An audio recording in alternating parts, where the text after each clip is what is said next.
Bonjour et bienvenue aux dernières nouvelles concernant Ici tout commence. Notre actualité d'aujourd'hui parlera de Ici tout commence, spoiler, épisode 784, choc. Léonard attaque Hippolyte. Survivra-t-il? Léonard était très enthousiasmé par son cours particulier avec Duchesnay et il partageait sa joie avec Maya. Deva les rejoint au café.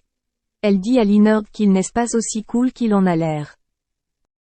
Deva dit qu'il est assez dur et explique qu'Hippolyte n'est pas une personne douce. Elle lui demande de prendre soin de lui. Kelly et Billy sont dégoûtés. Elles ne peuvent pas fêter Halloween au café car il a été privatisé. Billy veut faire du spiritualisme pour Halloween. Lionel n'est pas du tout excité. Lisandro a donné rendez-vous à Deva et David dans un bar. Il a décidé de leur parler du fait qu'Hippolyte le battait quand il était enfant. Menaces, coups, il était humilié presque tous les jours. Quand il était jeune, Lisandro se disait que c'était le prix à payer pour réussir. Lisandro encourage David à porter plainte contre Duchesnay. Si Lisandro parle maintenant, il y aura un délai de prescription.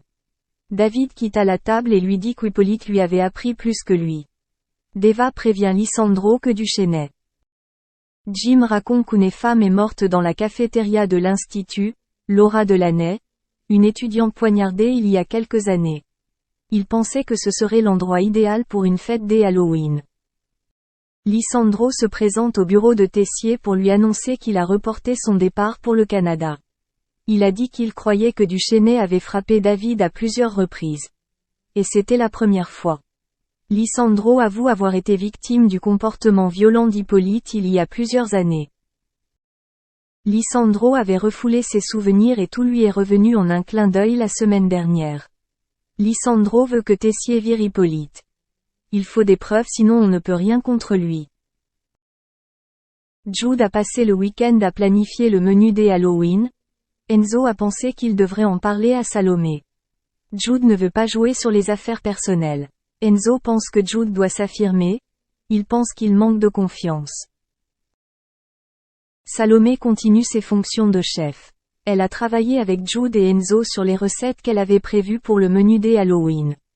Jude n'ose pas suggérer les idées de menu qu'il a. Lisandro et Rose convoquent Léonard pour lui expliquer ce qui se passe avec Duchesnay. Ils veulent que Leonard tende un piège à Duchesnay. La conversation sera enregistrée par Lisandro et Rose. Leonard se confie à Ethan. Ce dernier trouve cela extrêmement dangereux. Leonard confie à Ethan qu'il y a un éducateur Ludovic à la maison que tout le monde aime. Mais il bat sournoisement les enfants, surtout lui. Leonardo a tenté de le dénoncer mais personne ne l'a cru. Alors il s'estue. Leonard veut faire tout ce qu'il peut pour éliminer ce vieux salaud. Lionel parle à Mehdi du drame survenu à la cafétéria. Lionel se sent mal à l'aise. Il n'a pas vraiment envie de faire une fête des Halloween. Enzo aide Jude à gagner contre Salomé. Jude aime être discret pour que personne ne le voie. Enzo joue le rôle et se met à la place de Salomé. Jude commence pendant que Salomé est en cuisine. Il lui parle des recettes qu'il a préparées pour la fête des Halloween. Gaëtan apparaît et Jude se sent mal à l'aise. Il cesse d'arrêter. Hippolyte commence à se mettre en colère contre Léonard. Mais ensuite il s'emporte et donne un coup de poing à Duchesnay qui gisait à terre avec le nez en sang.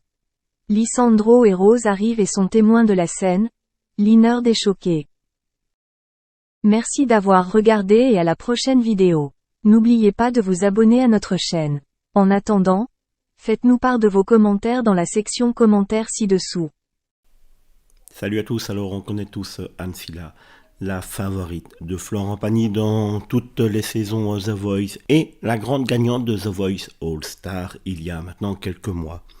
C'est au moment de sa victoire dans l'audition spéciale de The Voice qu'elle est revenue sur un des éléments qui a marqué sa vie et qui aurait pu lui coûter encore bien plus cher. En effet, derrière la gentille jeune fille souriante qu'on a l'habitude de voir dans les émissions The Voice, se cache une jeune fille avec un profond mal-être et un passé assez douloureux.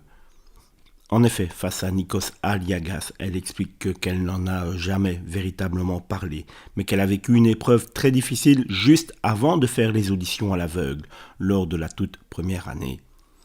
La personne dont j'étais très amoureuse, dit-elle, a fait une bouffée délirante, qui est juste une maladie mentale. Il m'a donné des coups de couteau. J'ai dû faire face à toutes ces douleurs physiques et mentales. Cela a été une épreuve pour moi et pour cette personne aussi, a-t-elle encore raconté.